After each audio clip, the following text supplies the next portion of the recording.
the NFC East and everything that the Eagles actually did, because they had a very interesting draft. They made the surprise pick of the second round by selecting Jalen Hurts with the 53rd overall pick. This only 1 year after Philly signed Carson Wentz to a 4-year, $128 million contract extension. So, Shannon, I saw you tweeting about this. How do you explain it? Jenny, I don't believe there's an explanation that they can adequately give you, because either one or two things are happening. Two things can be true. Either they extended Carson Wentz too soon because he had an injury history. Remember, his senior year in college, Skip, he missed half the season with a broken wrist. And then you come to find out, okay, he got nicked. Remember, Skip, he tore his ACL, missed the final 3 games, missed the playoffs. He hurt his back 1 year. He missed the last 3 games. And so this was the first year, if I'm not mistaken, maybe this year in his rookie season, were the first seasons in which he stayed completely healthy. And he's in the first year, he's 27. He's in the first year of a $108 million contract, $63 million, which are fully guaranteed. Now, Skip, I want to make this crystal clear.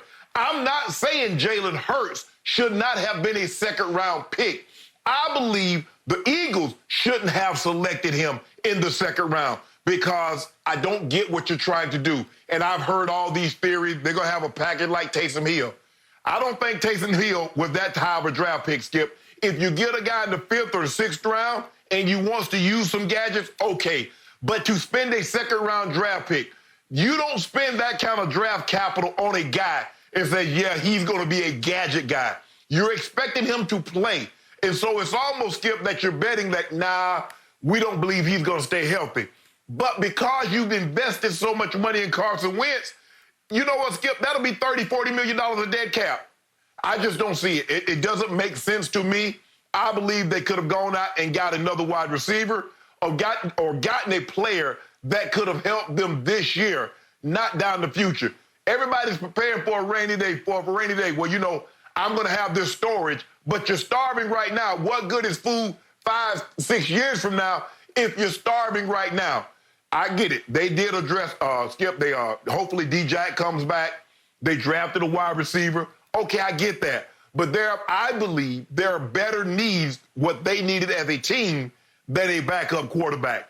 It doesn't make any sense to me, and I get what they say, well, you know, Carson knows what we think about him. He remember the picks that we gave up for him.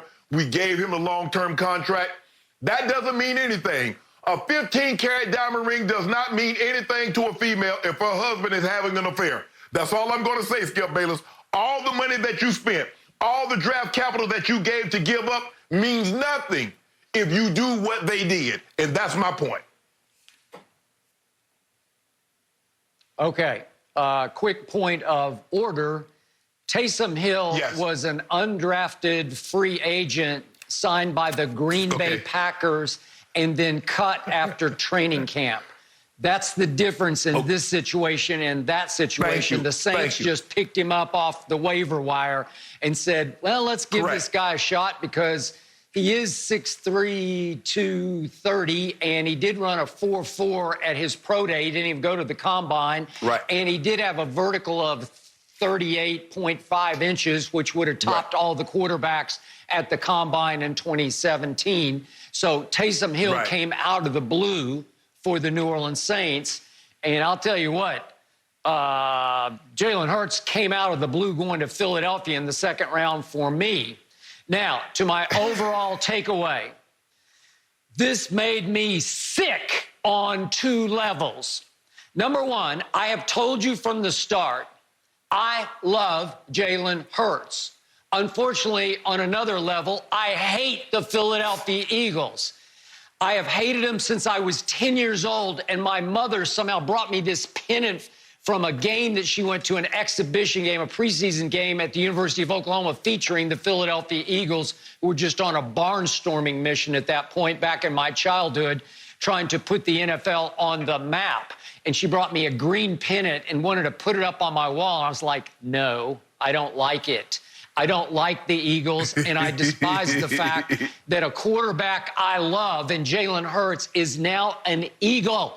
I just can't stand the thought of it because I told you from the start, Jalen Hurts is good enough to be a starting quarterback in the National Football League, and he is good enough to carry a team to the playoffs on his leadership intangibles and his playmaking and simply his killer will, because he will put a team on his back and he will carry it. And Jalen Hurts, I know he had his struggles at Alabama, but if you look at his overall record at Alabama and Oklahoma, he was 38-4. And he played in as many big games as probably any quarterback who ever came out of college football when you talk about all the big games at Alabama and in the playoffs and then at Oklahoma and in last year's playoff. So the point is, I wanted him to go somewhere where I'd say, aha, he's got a shot. I don't know, Jacksonville. You'd say, well, maybe he could compete with Gardner Minshew for the job at least in a year or two. And here, I don't know what they're trying to say.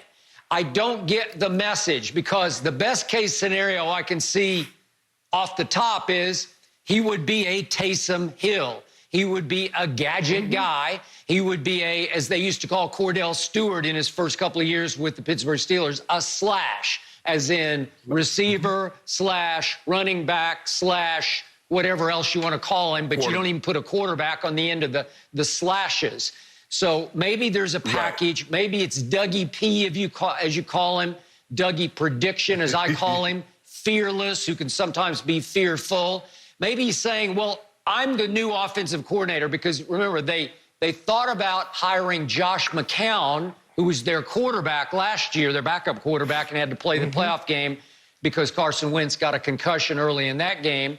They thought about making him the offensive coordinator, and now it's, nope, they didn't hire him. Doug Peterson is the coordinator, the play caller. He wears every hat on the football side of that organization. So he's saying, I want Jalen Hurts to be in all my packages. Yet I'm starting to wonder, do they really not trust, because I have to ask this question, do they not trust Carson Wentz as a performer and as a durable quarterback? He did get concussed early in the playoff game after he did make it through all 16 of the regular season games. So I give him that. He had a pretty good year last year. Pro Football Focus ranked him 16th. I've never been the biggest fan. I still think I think he gets a little deer in headlights in the pocket. Maybe he needs more weapons, and yet in the end, he sort of got Aaron Rodgers a little bit, because they did take a receiver in the first round. But they took one that I thought was going to be a second or third round receiver in Jalen Reagor. And I know Mel Kiper was left scratching his out over this one, because they left 4 receivers on the board where I said, wait, they didn't take Justin Jefferson or Ayuk or Denzel Mims, or I could just go on. These are stud receivers. And I'm thinking, really? Jalen Reagor? And then they take Jalen Hurts in the second round. And I'm saying, gee, that wasn't a very good draft. We're going to get to my Cowboys in a few minutes here on the show. The Cowboys had a great draft. So I think the Eagles actually set themselves back with this draft, because I can't see where Jalen Hurts is going to help enough immediately to justify his second-round pick. And that's where, Skip, you and I agree. And I was saying, I forgot that Taysom Hill was a undrafted free agent, but I was saying, if you want to take a guy, Skip, and say the 5th or the 6th round, and you want to use him as a gadget guy, okay, that's no harm, no foul. That's not a whole lot invested in a guy. But you invest, when you take a guy with the second round, and I'm talking about a very high second round pick, Skip, that's a heavy investment. And I don't get the benefit of the first, unless, look, and knock on wood, Skip, I hope nothing happens, unless something happens to Carson Wentz. Is that what you're saying? It's almost, Skip, like you're betting that something's going to happen, because, Skip, you don't want to talk it, you don't want to speak it into existence, or you don't want to do things that bring this, like, man, we got that guy over there for a reason, just in case, just a rainy day. Skip, I don't get it.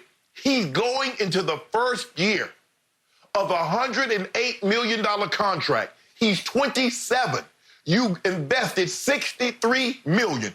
Fully guaranteed, Skip. I don't care what else happened to the rest of the contract. He's getting $63 million. And you take a quarterback. Skip, if Carson Wentz was 37, I don't know if I could have an argument with it, with his injury history. But a guy that's 27 and you just gave him $100 million, not even